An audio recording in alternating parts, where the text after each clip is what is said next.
കാലത്തിനടയാളങ്ങൾ കണ്ണു തുറന്നു കണ്ടിടുവിൻ. കാലം അതിനുടെ അന്ത്യത്തിൻ കർത്താവിൻ വരമാഗതമായി. നാസറെത്തും ഫാത്തിമയും മെജ്ഗുരിയായും ചൊല്ലുന്നു, ലോകം ഈ വിധം പോയി നാശത്തിൽ ചെന്നെത്തിയിടും. പിതാവും പുത്രനും പരിശുദ്ധാത്മാവുമായ ത്രിത്വൈക ദൈവത്തിൻ്റെ അത്യുന്നത നാമത്തിന് എന്നും ആരാധനയും സ്തുതിയും പുകഴ്ചയും ഉണ്ടായിരിക്കട്ടെ. പരിശുദ്ധ കന്യകാമറിയത്തിൻ്റെ സ്നേഹം നിറഞ്ഞ മക്കളും ഷെക്കേന TV-യുടെ പ്രേക്ഷകരുമായ എൻ്റെ പ്രിയപ്പെട്ട സഹോദരങ്ങളെ, മറിയം കാലത്തിൻ്റെ അടയാളം എന്ന ഈ പ്രോഗ്രാമിലേക്ക് നിങ്ങളെ ഓരോരുത്തരെയും ഏറ്റവും സ്നേഹത്തോടെ സ്വാഗതം ചെയ്യുന്നു. നമ്മുടെ അമ്മയായ പരിശുദ്ധ കന്യകാമറിയം നമ്മുടെ ഓരോരുത്തരുടെയും ആത്മാക്കളെ നിത്യമായി സ്വർഗത്തിലെത്തിക്കുന്നതിന് വേണ്ടി ഈ ലോകത്തിൻ്റെ വിവിധ ഭാഗങ്ങളിൽ പ്രത്യക്ഷപ്പെട്ട്, പ്രത്യേകിച്ചും മെജ്ജുവരിയിൽ പ്രത്യക്ഷപ്പെട്ട് കഴിഞ്ഞ 142 വർഷങ്ങളായി നൽകിക്കൊണ്ടിരിക്കുന്ന മെജ്ജുവരി സന്ദേശങ്ങളാണ് കഴിഞ്ഞ എപ്പിസോഡുകളിൽ നമ്മൾ കാണുവാൻ പരിശ്രമിച്ചത്. ലോകം കണ്ടതിൽ വച്ച് പരിശുദ്ധ അമ്മയുടെ ഏറ്റവും വലിയ പ്രത്യക്ഷപ്പെടലാണ് മെജ്ജുവരിയിലെ പ്രത്യക്ഷപ്പെടൽ എന്ന് നാം മനസ്സിലാക്കിയിട്ടുണ്ട്. പരിശുദ്ധ അമ്മയുടെ മെജ്ജുവരിയിലെ പ്രത്യക്ഷപ്പെടലുകൾ, അമ്മയുടെ മെജ്ജുവരിയിലെ പ്രത്യക്ഷപ്പെടലിലൂടെ ലഭിച്ച സന്ദേശങ്ങളെല്ലാം ഈ ലോകത്തിന് വളരെ പ്രധാനപ്പെട്ട സന്ദേശങ്ങളാണെന്നും ലോകത്തിൻ്റെ ഗതിയെ തന്നെ തിരിച്ചുവിടുന്ന, നിയന്ത്രിക്കുന്ന സന്ദേശങ്ങളാണെന്നും നാം ഇതിനോടകം മനസ്സിലാക്കി കഴിഞ്ഞു. എന്നാൽ പലപ്പോഴും പരിശുദ്ധ അമ്മയുടെ ഇത്രമാത്രം ഗൗരവമേറിയ സന്ദേശങ്ങൾ പോലും സ്വീകരിക്കുവാൻ സാധിക്കാതെ ലോകം, മനുഷ്യൻ അമ്മയുടെ സന്ദേശങ്ങൾക്ക് പുറംതിരിഞ്ഞു നിൽക്കുമ്പോൾ എങ്ങനെയെങ്കിലും ഈ ആത്മാക്കളെല്ലാം നേടണമെന്ന ആഗ്രഹത്തോടു കൂടി ഒരു 10 രഹസ്യങ്ങൾ പരിശുദ്ധ അമ്മ മെജ്ജുവരിയിൽ നൽകിയതിനെക്കുറിച്ചാണ് കഴിഞ്ഞ എപ്പിസോഡിൽ നാം കാണുക. ഈ രഹസ്യങ്ങളിൽ പരിശുദ്ധ അമ്മ നൽകിയ വളരെ പ്രധാനപ്പെട്ട സന്ദേശങ്ങൾ മെജ്ജുവരിയിലെ വൈദികനായ ഫാദർ തോമസ്ലാവ് വ്ലാസിക്, വിശുദ്ധ ജോൺ പോൾ രണ്ടാമൻ മാർപ്പാപ്പ ഈ ലോകത്ത് സഭയെ നയിച്ചുകൊണ്ടിരുന്ന സമയത്ത് മെജ്ജുവരിയിലെ മിഷണറിമാർക്ക് പരിശുദ്ധ അമ്മ ഈ രഹസ്യങ്ങൾ നൽകുവാൻ തുടങ്ങിക്കഴിഞ്ഞപ്പോൾ, പ്രത്യേകിച്ച് 3 മിഷണറിമാർക്ക് 10 രഹസ്യങ്ങളും ലഭിച്ചു കഴിഞ്ഞപ്പോൾ, ഫാദർ തോമസ്ലാവ് വ്ലാസിക് ജോൺ പോൾ രണ്ടാമൻ മാർപ്പാപ്പയ്ക്ക് ഈ രഹസ്യങ്ങളെക്കുറിച്ച് മിഷണറിമാർ അദ്ദേഹത്തോട് സംസാരിച്ച ചില കാര്യങ്ങൾ എഴുതി അറിയിക്കുകയുണ്ടായി. അതിൽ പറഞ്ഞത് ഇപ്രകാരമാണ്: 3 പേർക്ക് 10 രഹസ്യങ്ങളും ലഭിച്ചു കഴിഞ്ഞു. ബാക്കി 3 പേർക്ക് 8 രഹസ്യങ്ങൾ ലഭിച്ചു. കാരണം ജോൺ പോൾ രണ്ടാമൻ മാർപ്പാപ്പയുടെ കാലത്ത് 9ാമത്തെ രഹസ്യം മറ്റുള്ളവർക്ക് കൊടുത്തിരുന്നില്ല. അവർക്ക് 8 രഹസ്യം വഴി ലഭിച്ചിരുന്നുള്ളൂ. പിന്നീടാണ് ബാക്കി 3 പേർക്കും 9ാമത്തെ രഹസ്യം കൂടെ വെളിപ്പെടുത്തി കൊടുക്കുക. പിന്നീട് സഭയെ നയിച്ചിരുന്ന ജോൺ പോൾ രണ്ടാമൻ മാർപ്പാപ്പ ഈ സന്ദേശങ്ങളൊക്കെ ഉൾക്കൊണ്ടുകൊണ്ട് ലോകത്തിന് ചില നിർദ്ദേശങ്ങൾ നൽകുകയുണ്ടായി. ഇതൊക്കെ മനസ്സിലാക്കിക്കൊണ്ട് ജോൺ പോൾ രണ്ടാമൻ മാർപ്പാപ്പ ഒരിക്കൽ ഇപ്രകാരം മെജ്ജുവരിയിലെ ചില വൈദികര്, മെജ്ജുവരിയിലെ മിഷണറിമാരുമായി ബന്ധപ്പെട്ടിരിക്കുന്ന ചില വ്യക്തികൾ മാർപ്പാപ്പയെ സന്ദർശിച്ചപ്പോൾ ജോൺ പോൾ രണ്ടാമൻ മാർപ്പാപ്പ ഇപ്രകാരം പറയുകയുണ്ടായി: ഞാനൊരു മാർപ്പാപ്പ അല്ലായിരുന്നുവെങ്കിൽ ഞാൻ നേരത്തെ തന്നെ മെജ്ജോറിയിൽ വന്ന് പ്രാർത്ഥിക്കുമായിരുന്നുവെന്ന്. മാർപ്പാപ്പ എന്ന ആ ഉത്തരവാദിത്തത്തിൽ ഇരിക്കുന്നത് കൊണ്ട് മാർപ്പാപ്പ മെജ്ജൂരിയിൽ കടന്നു വന്നാൽ അത് ഒരു ഔദ്യോഗികമായ അംഗീകാരമാകും. എന്നാൽ മെജ്ജൂരിയിലെ പരിശുദ്ധ അമ്മയുടെ ഇടപെടലുകളൊക്കെ സഭ പഠിച്ചുകൊണ്ടിരിക്കുന്ന ഒരു കാലഘട്ടമായിരുന്നു അത്. അതിൻ്റെ പഠനമൊക്കെ പൂർത്തിയാക്കി സഭയുടെ ഒരു ഔദ്യോഗികമായ നിലപാട് അറിയിച്ചതിന് ശേഷമേ മാർപ്പാപ്പയ്ക്ക് ഔദ്യോഗികമായി അവിടെ കടന്നു വരാൻ സാധിക്കുകയുള്ളൂ. ഫാത്തിമയിലുള്ള പരിശുദ്ധ അമ്മയുടെ പ്രത്യക്ഷപ്പെടൽ ഔദ്യോഗികമായി പ്രഖ്യാപിച്ചതിന് ശേഷം മാർപ്പാപ്പമാർ ഫാത്തിമയിൽ വന്ന് പ്രാർത്ഥിച്ചിട്ടുണ്ട്. അത് സഭയുടെ ഔദ്യോഗികമായ ഒരു ഡിക്ലറേഷൻ വന്നതിന് ശേഷമേ സാധിക്കുള്ളൂ. മാർപ്പാപ്പയ്ക്ക് മെജ്ജൂരിലെ സന്ദേശങ്ങൾ ജോൺ പോൾ രണ്ടാമൻ മാർപ്പാപ്പയ്ക്ക് തിരിച്ചറിയാൻ സാധിച്ചു. അതുകൊണ്ട് ജോൺ പോൾ രണ്ടാമൻ മാർപ്പാപ്പ പറഞ്ഞു, ഞാൻ മാർപ്പാപ്പ ആയിരുന്നില്ലായിരുന്നുവെങ്കിൽ ഞാൻ 7 മൺഡേ മെജ്ജൂരിയിൽ പോയി പ്രാർത്ഥിച്ച് പരിശുദ്ധ അമ്മയുടെ പദ്ധതിയുടെ ഭാഗമായി മാറുമായിരുന്നുവെന്ന്. പിന്നീട് മെജ്ജൂരിയിലെ 9 സന്ദേശങ്ങളും ഇവർക്ക് ലഭിച്ചു കഴിഞ്ഞപ്പോൾ പ്രിയമുള്ള സഹോദരങ്ങളെ, നമ്മൾ തിരിച്ചറിയുന്നത് ഇപ്രകാരമാണ്. മിഷണറിമാർ പങ്കുവച്ചു 9-ാമത്തെയും 10-ാമത്തെയും സന്ദേശങ്ങൾ വളരെ ഗൗരവമേറിയതാണ്. 3 പേർക്ക് 10 സന്ദേശങ്ങൾ ലഭിച്ചു കഴിഞ്ഞപ്പോൾ father Tomislav Vlasic John Paul രണ്ടാമൻ മാർപ്പാപ്പയ്ക്ക് എഴുതിയ ആ കത്തിൽ പരാമർശിച്ചിട്ടുണ്ട്. 9-ാമത്തെയും 10-ാമത്തെയും രഹസ്യങ്ങൾ വളരെ ഗൗരവമേറിയതാണ്. ലോകത്തിൻ്റെ പാപങ്ങൾക്ക് പരിണിത ഫലമായി ലോകം മുഴുവനും ഏറ്റെടുക്കേണ്ടി വരുന്ന വലിയ സംഭവങ്ങളാണ് ഈ 2 രഹസ്യങ്ങളിൽ ഉൾപ്പെട്ടിട്ടുള്ളത് എന്ന്. അത് ലോകത്തിൻ്റെ പാപങ്ങൾക്ക് പരിണിത ഫലമായി ഈ ലോകത്തിലേക്ക് കടന്നു വരുന്ന ചില സംഭവങ്ങളാണ്. പ്രിയമുള്ള സഹോദരങ്ങളെ, ഇന്ന് നമ്മുടെ ഈ ലോകത്തിൻ്റെ ഒരവസ്ഥ നമ്മൾ പരിശോധിക്കുമ്പോൾ സ്വർഗം പല താക്കീതുകളും നമ്മൾക്ക് നൽകുന്നതായി നമുക്ക് കാണാനായിട്ട് സാധിക്കും. Father Tomislav Vlasic John Paul രണ്ടാമൻ മാർപ്പാപ്പയ്ക്ക് എഴുതിയ കത്തിൽ ഇതിനെക്കുറിച്ച് സൂചിപ്പിക്കുന്നുണ്ട്. ആദ്യം ഈ രഹസ്യങ്ങളിലൊക്കെ ചില താക്കീതുകൾ ദൈവം ലോകത്തിന് നൽകുന്നു എന്ന് സൂചിപ്പിച്ചിരിക്കുന്നു.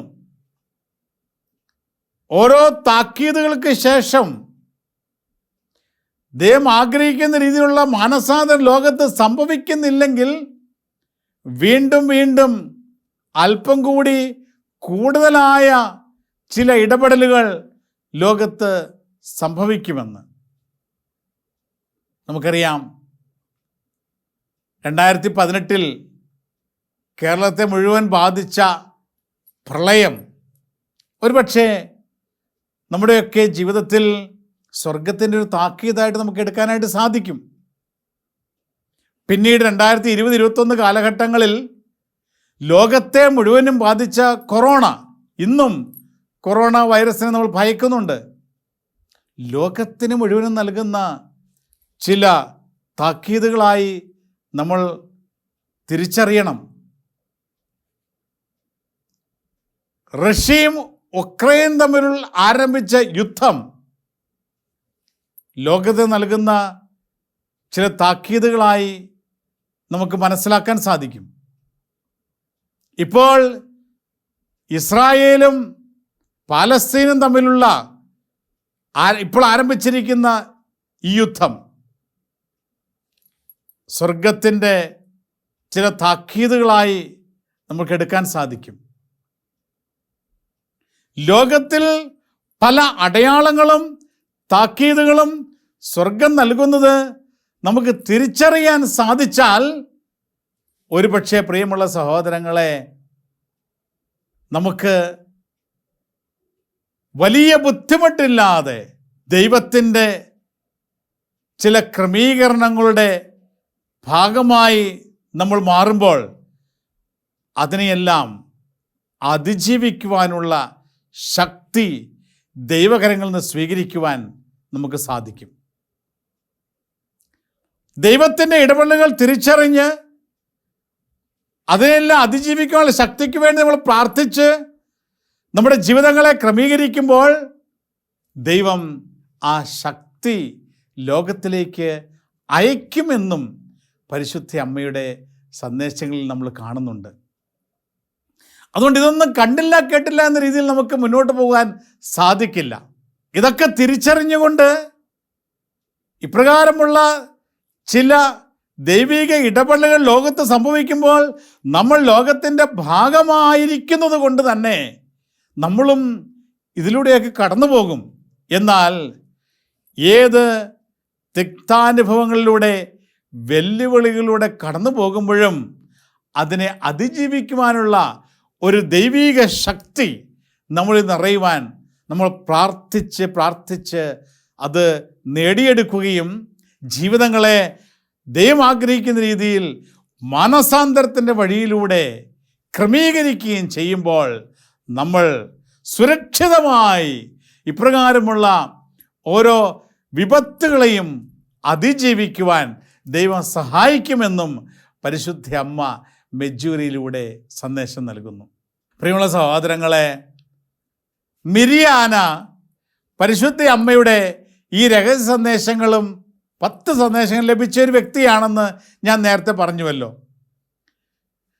ഒരു ദിവസം സാത്താൻ മിരിയാനയ്ക്ക് പ്രത്യക്ഷപ്പെട്ടു. എന്നിട്ട് സാത്താൻ മിരിയാനയോട് പറഞ്ഞു, പരിശുദ്ധ കന്യകാമറിയത്തിൻ്റെ ഈ പ്രത്യക്ഷപ്പെടലുകളും സന്ദേശങ്ങളൊന്നും നീ സ്വീകരിക്കരുത്. ഞാൻ പറയുന്ന കാര്യങ്ങൾ നീ സ്വീകരിക്കണം. അപ്പോൾ നിനക്ക് സന്തോഷത്തോടെ ഈ ലോകത്ത് ജീവിക്കാൻ സാധിക്കും. ഞാൻ പറയുന്ന കാര്യങ്ങൾ നീ സ്വീകരിച്ച് എന്നെ പിൻചെന്നാൽ നിനക്ക് നല്ല സുഖകരമായി ഈ ലോകത്ത് ജീവിക്കാൻ സാധിക്കും. മേരി പറയുന്ന കാര്യങ്ങളാണ് നീ സ്വീകരിക്കുന്നതെങ്കിൽ നിനക്ക് സഹനങ്ങളായിരിക്കും, ദുരിതങ്ങളായിരിക്കും, നിനക്ക് വേദനയായിരിക്കും ഈ ലോകത്ത് ലഭിക്കുക. സാത്താൻ്റെ വഞ്ചനയും ചതിയും തിരിച്ചറിഞ്ഞ മിരിയാന ഉടനെ തന്നെ അവനെ നിരാകരിച്ച് അവനെ തള്ളിപ്പറഞ്ഞു. സാത്താനെ തള്ളിപ്പറഞ്ഞ ഉടനെ തന്നെ പരിശുദ്ധ അമ്മ അവിടെ പ്രത്യക്ഷപ്പെടുകയാണ്. അമ്മ പ്രത്യക്ഷപ്പെട്ട ഉടനെ തന്നെ സാത്താൻ അപ്രത്യക്ഷനായി. പ്രിയമുള്ള സഹോദരങ്ങളെ, പരിശുദ്ധ അമ്മയുടെ ഓരോ ക്രമീകരണങ്ങളോടും സഹകരിക്കുവാൻ ആഗ്രഹിക്കുന്ന മക്കൾ അവർ ലോകത്തെവിടെയാണെങ്കിലും ഇതുപോലെയുള്ള സാത്താൻ്റെ ചില പ്രലോഭനങ്ങളിലൂടെ കടന്നു പോകേണ്ടി വരും. അവൻ പറയും, നിങ്ങൾ ലോകത്തിലേക്ക് നോക്കിക്കേ, നിങ്ങൾക്ക് എന്താ സുഖമുള്ളത്? നീ ഇത്ര നാളും പ്രാർത്ഥിച്ചത് നിനക്ക് എന്താ കിട്ടിയത്? നീ അഖണ്ഡ ജപമാലകൾ ചൊല്ലി പ്രാർത്ഥിച്ച് നിന്റെ ജീവിതത്തിൽ എന്തെങ്കിലും മാറ്റം ഉണ്ടായോ? നിന്റെ സഹനങ്ങൾക്ക് മാറ്റമുണ്ടായോ? നീ ആഗ്രഹിച്ച കാര്യം നിനക്ക് ലഭിച്ചോ? ഇപ്രകാരം ദൈവത്തിൻ്റെ ക്രമീകരണങ്ങളൊക്കെ മിഥ്യയാണെന്നുള്ള രീതിയിലുള്ള പ്രലോഭനങ്ങളിലൂടെ ഇവൻ നമ്മെ കടത്തിവിടും. അത് സാത്താൻ്റെ വലിയൊരു വഞ്ചനയുടെ കെണിയാണ്. നമ്മൾ നോക്കുമ്പോൾ ശരിയാണല്ലോ, നമ്മൾ ഈ ഉപവാസമൊക്കെ എടുക്കുമ്പോൾ ത്യാഗമാണ്, പരിത്യാഗം ചെയ്യുന്നത് വേദനയാണ്. നമ്മൾ നിരന്തരം പ്രാർത്ഥിക്കുമ്പോൾ നമുക്ക് ഈ ലോകത്തിൻ്റെ പല സുഖങ്ങളും ആസ്വദിക്കാൻ പറ്റാതെ വരുന്നു. മറ്റനേകര് ഈ ലോകത്തിൻ്റെ അനേക സുഖങ്ങളിൽ കൂടെ കടന്നു പോകുമ്പോൾ നമ്മൾ ഇടുങ്ങിയ വഴിയിലൂടെ സഞ്ചരിക്കാൻ പരിശ്രമിക്കുന്നത് കൊണ്ട് പലതും വേണ്ടെന്ന് വെക്കേണ്ടി വരും. അർഹതപ്പെട്ട ചിലതൊക്കെ ത്യാഗം ചെയ്ത് പരിത്യാഗം ചെയ്ത് മാറ്റിവെക്കുന്നു. ഇതിലൊക്കെ നൊമ്പരമുണ്ട്, വേദനയുണ്ട്. എന്നാൽ സാത്താൻ്റെ വഴിയോ എല്ലാ സുഖ സൗകര്യങ്ങളും എന്ന് ഒരുപക്ഷെ നമ്മൾ ചിന്തിക്കത്തക്ക രീതിയിൽ ഇവൻ നമ്മുടെ ജീവിതങ്ങളിൽ ഇടപെടും. അപ്പോൾ പരിശുദ്ധ അമ്മ ഉടനെ മിരിയാനിക്ക് പ്രത്യക്ഷപ്പെട്ടിട്ട് മിരിയാനോട് പറഞ്ഞു, മോളെ, സാത്താൻ ഉണ്ട് എന്ന് നീ തിരിച്ചറിയണം. അവൻ വഞ്ചകനാണ്, അവൻ ചതിയനാണ്. അവൻ നമ്മുടെ ആദ്യ മാതാപിതാക്കളെ ചതിച്ച് വഞ്ചിച്ച് പറുദീസയിൽ ദൈവത്തോട് ഒത്തവർക്കുണ്ടായിരുന്ന സ്ഥാനം നഷ്ടപ്പെടുത്തിയവനാണ്. അതുതന്നെയാണ് അവൻ ഈ നൂറ്റാണ്ടിലും ചെയ്തുകൊണ്ടിരിക്കുക. എന്നിട്ട് പരിശുദ്ധ അമ്മ പറഞ്ഞു, ഈ നൂറ്റാണ്ടിൻ്റെ ആരംഭത്തിൽ ഈ ലോകത്തെ പരീക്ഷിക്കുവാൻ സാത്താൻ ദൈവസന്നിധിയിൽ അനുവാദം ചോദിച്ചു.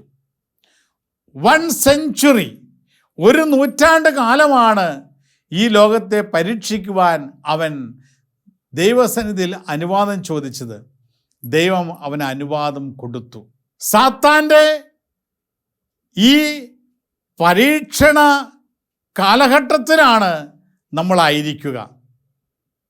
ഇതിനെക്കുറിച്ച് സഭയുടെ ചരിത്രത്തെക്കുറിച്ചാണ് പരിശുദ്ധ അമ്മ ഇവിടെ സൂചിപ്പിക്കുന്നത്.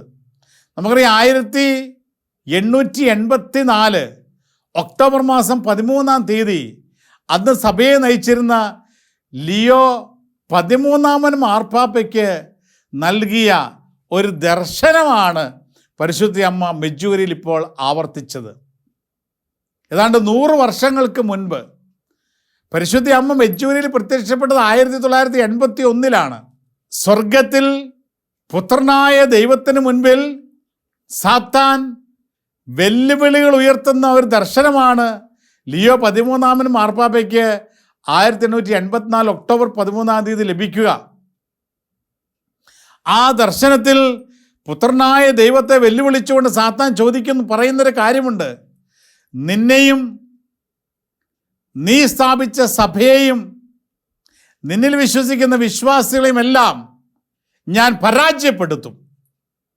നീ സ്ഥാപിച്ച സഭയും നിന്നിൽ വിശ്വസിക്കുന്ന വിശ്വാസികളുമെല്ലാം ഞാൻ എൻ്റേതാക്കി മാറ്റും. അതിനുവേണ്ടി നീ എനിക്കൊരു 75 മുതൽ 100 വർഷം വരെ സമയം അനുവദിച്ചു തരണം. പ്രിയമുള്ള സഹോദരങ്ങളെ, കർത്താവ് രക്തചിന്തി വീണ്ടെടുത്ത സഭയും കർത്താവിൻ്റെ സ്വന്തം രക്തത്താൽ വീണ്ടെടുത്ത ജനവും എന്ത് ത്യാഗത്തിലൂടെ പ്രലോഭനങ്ങളിലൂടെ കടന്നുപോയാലും ദൈവത്തെ ഉപേക്ഷിക്കുകയില്ല എന്ന് ഉറപ്പോടുകൂടിയാണ് പുത്രനായ ദൈവം സാത്താൻ്റെ തല തകർക്കുവാൻ, അവൻ്റെ അഹങ്കാരം തകർക്കുവാൻ അവൻ്റെ വെല്ലുവിളി സ്വീകരിക്കുക. എന്നാൽ ഇന്ന് സാത്താൻ്റെ കെണിയിൽപ്പെട്ട അനേകര് ദൈവത്തെ ഉപേക്ഷിച്ചു പോയ അനുഭവങ്ങളുണ്ട്. അതുകൊണ്ട് പരിശുദ്ധ അമ്മ മെജ്ജുവരിയിൽ നമ്മോട് ആവശ്യപ്പെടുന്നു, സാത്താൻ വഞ്ചകനാണ്, അവൻ ചതിയനാണ്, അവൻ നമ്മുടെ ചുറ്റുമുണ്ട്. അതുകൊണ്ട് അവൻ്റെ പ്രലോഭനങ്ങളിൽ നാം വീണു പോകരുത്.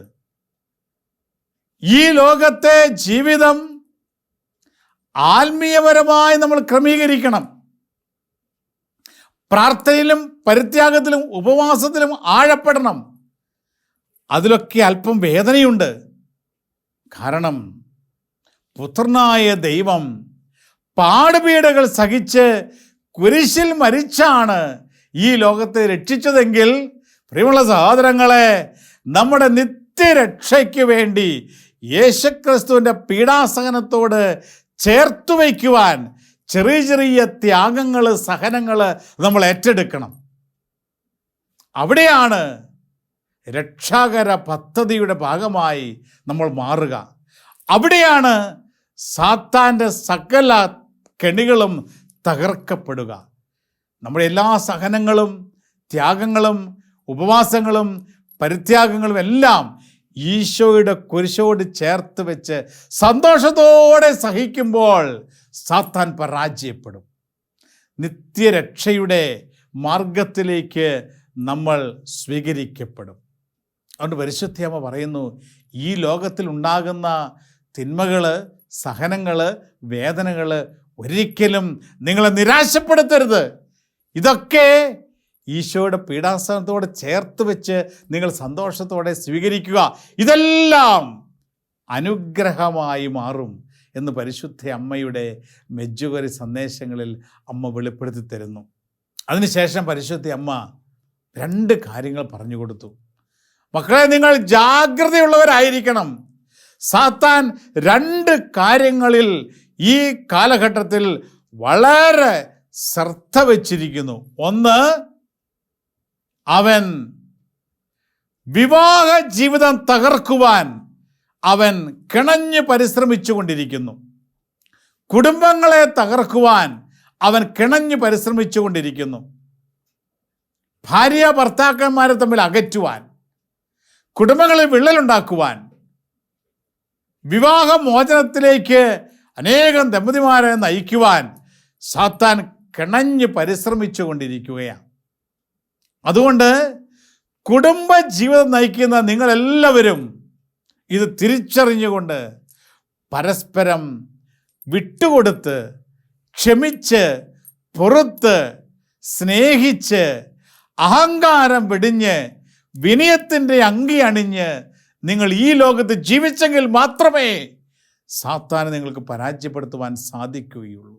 ഇനി രണ്ടാമതായി പരിശുദ്ധ അമ്മ പറഞ്ഞൊരു കാര്യമാണ്. സാത്താൻ വൈദികർക്കിടയിലും സന്യസ്തർക്കിടയിലും വിഭാഗീയത വിതച്ചുകൊണ്ടിരിക്കുന്നു. വൈദികരെയും സന്യസ്തരെയും ഒക്കെ തമ്മിൽ തല്ലിക്കുവാനും പരസ്പരം വിഘടിച്ച് സഭയെ തകർക്കുവാനും സാത്താൻ പരിശ്രമിച്ചു കൊണ്ടിരിക്കുന്നു. നമ്മുടെ മുൻപിൽ നമ്മൾ കാണുന്നത് ഇതുതന്നെയാണിന്ന്. പല വൈദികർ സംഘടിതമായി സഭയെ എതിർക്കുന്നു. സഭയുടെ തീരുമാനങ്ങൾക്ക് എതിരെ മറുതലിച്ചു നിൽക്കുന്നു. അനുസരണക്കേടിൻ്റെ ദുരാത്മാവിനാൽ നയിക്കപ്പെടുവാൻ വിട്ടുകൊടുക്കുന്നു. കർത്താവിൻ്റെ ശരീരമായ സഭയെ ഛിന്ന ഭിന്നമാക്കുവാൻ സാത്താൻ പരിശ്രമിക്കുന്ന ഈ കാലഘട്ടത്തെ ജാഗ്രതയോടുകൂടി തിരിച്ചറിഞ്ഞുകൊണ്ട് ഓരോ പുരോഹിതനും ഓരോ സന്യാസിയും സ്വർഗത്തിൻ്റെ പദ്ധതിയുടെ ഭാഗമായി നിലകൊള്ളണമെന്ന് പരിശുദ്ധ അമ്മ മെഡ്ജുഗരിയിൽ ആവശ്യപ്പെടുകയാണ്. ചില കൂട്ടുകെട്ടുകളിൽപ്പെട്ട്, ചില ബന്ധങ്ങളിൽപ്പെട്ട്, സാത്താൻ്റെ ചില കെണികളിൽ വീണ് അനേകം വൈദികരും സന്യസ്തരും നിത്യനാശത്തിലേക്ക് കടന്നു പോകാനുള്ള സാധ്യതയെക്കുറിച്ച് പരിശുദ്ധ അമ്മ മെഡ്ജുഗരിയിൽ പറഞ്ഞു തരുന്നുണ്ട്. അതുകൊണ്ട് പരിശുദ്ധ അമ്മ ആവശ്യപ്പെടുന്ന മക്കളെ, ഈ കാലഘട്ടത്തെ നിങ്ങൾ വളരെ ശ്രദ്ധയോടുകൂടി നിങ്ങൾ കൈകാര്യം ചെയ്യണം. അതാണ് വെളിപാട് പുസ്തകത്തിൻ്റെ 12-ാമത്തെ അധ്യായത്തിൻ്റെ 12-ാമത്തെ തിരുലിഖിതത്തിൽ യോഹന്നാൻ ശ്ലീഹായ്ക്ക് നൽകിയ വെളിപാടിലൂടെ ദൈവം നമുക്ക് പറഞ്ഞു തരുന്നത്. സ്വർഗത്തിൽ വസിക്കുന്നവരെ നിങ്ങൾ ആഹ്ലാദിക്കുക, ആനന്ദിക്കുക. എന്നാൽ ഭൂമിയെ, സമുദ്രമേ, നിങ്ങൾക്ക് ദുരിതം, അല്പകാലമേ അവശേഷിക്കുന്നുള്ളൂ എന്ന് തിരിച്ചറിഞ്ഞുകൊണ്ട് സാത്താൻ അരിശം പൂണ്ട് ഈ ലോകത്തിലേക്ക് ഓടി ഇറങ്ങിയിട്ടുണ്ട് എന്ന് പരിശുദ്ധ പറയുക. സാത്താൻ അരിശം പൂണ്ട് ആത്മാക്കളെ നേടുന്നതിന് വേണ്ടി, ആത്മാക്കളെ നിത്യനാശത്തിലേക്ക് നയിക്കുന്നതിന് വേണ്ടി അവൻ കിണഞ്ഞ് പരിശ്രമിക്കുകയാണ്. എന്നിട്ട് പരിശുദ്ധൻ പറഞ്ഞു, ഞാൻ നിങ്ങൾക്ക് നൽകിയിരിക്കുന്ന ഈ 10 രഹസ്യങ്ങൾ ഈ ലോകത്ത് നിറവേറി കഴിയുന്ന സമയത്ത് സാത്താൻ ദയനീയമായി പരാജയപ്പെടുമെന്ന്, അവൻ്റെ കോട്ടകൾ ഛിന്ന ഭിന്നമാകുമെന്ന്, അവൻ്റെ ശക്തി തകർക്കപ്പെടുമെന്ന്. എന്നിട്ട് പരിശുദ്ധ കൂട്ടിച്ചേർത്തു, ഇപ്പോൾ തന്നെ അവൻ്റെ ശക്തി തകർക്കപ്പെടുന്നത് അവൻ അനുഭവിച്ചുകൊണ്ടിരിക്കുക. അതുകൊണ്ടാണ് ഇത്രമാത്രം അരിശം കൊണ്ട്, കലിപുകൊണ്ട് അവൻ ലോകത്ത് നാശം വിതയ്ക്കുന്നത് എന്ന് പരിശുദ്ധ അമ്മ മെഡ്ജുഗരിയിൽ സന്ദേശം നൽകുന്നു. ഇന്നല്ലെങ്കിൽ നാളെ സാത്താനും അവൻ്റെ ദൂതന്മാരും അവനോട് സഹകരിക്കുന്നവരും പൂർണ്ണമായി പരാജയപ്പെട്ട് നാമാവിശേഷമാകും എന്ന് പരിശുദ്ധ അമ്മയുടെ മെഡ്ജുഗരി സന്ദേശങ്ങളിൽ വളരെ ശക്തമായി നമ്മൾ കാണുകയാണ്. പ്രിയമുള്ള സഹോദരങ്ങളെ, ആയതിനാൽ ഈ ലോകത്ത് നമ്മൾ ജീവിക്കുമ്പോൾ അല്പമൊക്കെ സഹനങ്ങളുടെ, വേദനകളുടെ, നൊമ്പരങ്ങളുടെ കടന്നു പോകുന്നുണ്ടെങ്കിലും നിരാശപ്പെടാതെ അൾട്ടിമേറ്റ്ലി അവസാനമായ വിജയം ദൈവത്തോട് ചേർന്ന് നിൽക്കുന്ന നമ്മുടെ കരങ്ങളിലാണ് എന്നുള്ള ഉറപ്പോടുകൂടി ഈ കാലഘട്ടത്തെ അതിജീവിക്കുവാൻ പരിശുദ്ധ കന്യകാമറിയം മെജ്ജുവരിയിലൂടെ നമ്മോട് ആവശ്യപ്പെടുന്നു. അതോടൊപ്പം പരിശുദ്ധ അമ്മ മെജ്ജുവരിൽ കൂട്ടിച്ചേർത്ത മറ്റൊരു കാര്യമുണ്ട്. മക്കളെ, നിങ്ങൾ വെഞ്ചരിച്ച ഭക്തവസ്തുക്കൾ നിങ്ങളുടെ ശരീരങ്ങളിൽ നിങ്ങൾ അണിയണം. നിങ്ങൾ വെഞ്ചരിച്ച ഉത്തരീയം ധരിക്കണം. നിങ്ങൾ വെഞ്ചരിച്ച ജപമാലകൾ കൊണ്ടു നടക്കണം. വെഞ്ചരിച്ച കുരിശ് നിങ്ങളിൽ ഉണ്ടായിരിക്കട്ടെ. വെഞ്ചരിച്ച ഭക്തവസ്തുക്കൾ നിങ്ങൾ ധരിക്കണം, നിങ്ങളുടെ ശരീരത്തിൽ ധരിക്കണം. അത് സാത്താനെതിരായ, സാത്താൻ്റെ സ്വാധീനങ്ങൾ നമ്മളിലേക്ക് ഏൽക്കാതെ സ്വർഗം നൽകുന്ന ഒരു സംരക്ഷണമാണ്. അതോടൊപ്പം തന്നെ നിങ്ങൾ വെഞ്ചരിച്ച ഭക്തവസ്തുക്കൾ നിങ്ങളുടെ കുടുംബങ്ങളിൽ നിങ്ങൾ സൂക്ഷിക്കണം.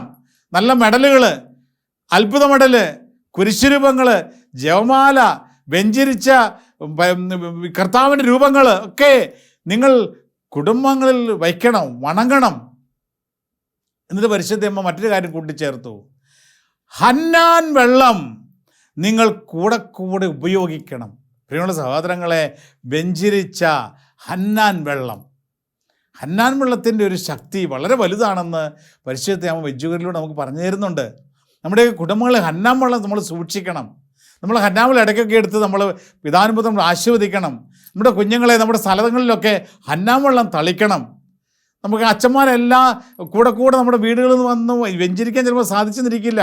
എന്നാൽ അച്ഛൻ വെഞ്ചരിച്ച വെള്ളം ഉണ്ടെങ്കിൽ നമുക്ക് തന്നെ ഒരു സ്വർഗസ്നേഹിതാവൊക്കെ ചൊല്ലി നമ്മുടെ വീടുകൾ നമുക്ക് ഈ ഹന്നാൻ വെള്ളം തളിക്കാനായിട്ട് സാധിക്കും.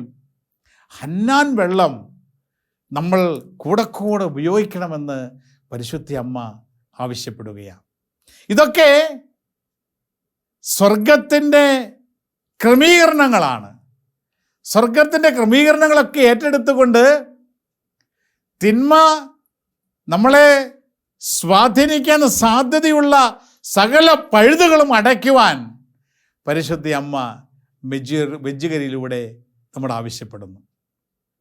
സ്നേഹമുള്ള സഹോദരങ്ങളെ, പരിശുദ്ധ അമ്മയുടെ മാതൃസ്നേഹത്തിലേക്ക് നമ്മളെ ഒരിക്കൽ കൂടി ഏൽപ്പിച്ചു കൊടുത്തുകൊണ്ട് നിത്യരക്ഷയ്ക്ക് വേണ്ടി അനുദിനം നമ്മളെ ഒരുക്കുന്ന പരിശുദ്ധ അമ്മയുടെ വിമല ഹൃദയത്തിലേക്ക് നമ്മളെയും നമ്മുടെ കുടുംബങ്ങളെയും പ്രിയപ്പെട്ടവരെയും നിയോഗങ്ങളെല്ലാം സമർപ്പിച്ചുകൊണ്ട് നമുക്ക് പ്രാർത്ഥിക്കാം. ഓ മറിയമേ, എൻ്റെ അമ്മേ, ഞാൻ മുഴുവനും അമ്മയുടേതാണ്. എന്നെ പിതാവും പുത്രനും പരിശുദ്ധാത്മാവുമായ ത്രിത്വൈക ദൈവത്തിൻ്റെ മാത്രം സ്വന്തമാക്കി മാറ്റണമേ. ആമേൻ. നമ്മുടെ കർത്താവ് ഈശോ മിശിഹായുടെ കൃപയും പിതാവായ ദൈവത്തിൻ്റെ സ്നേഹവും പരിശുദ്ധാത്മാവിൻ്റെ സഹവാസവും സാന്നിധ്യവും അനുഗ്രഹവും നിങ്ങൾ ഓരോരുത്തരോടുമൊപ്പം, നിങ്ങളുടെ കുടുംബങ്ങളിൽ നിങ്ങൾ പ്രാർത്ഥിക്കുന്ന മക്കളോടുകൂടെ എന്നും എപ്പോഴും ഉണ്ടായിരിക്കട്ടെ, ഇപ്പോഴും എപ്പോഴും എന്നേക്കും. ആമേൻ. Ave Maria.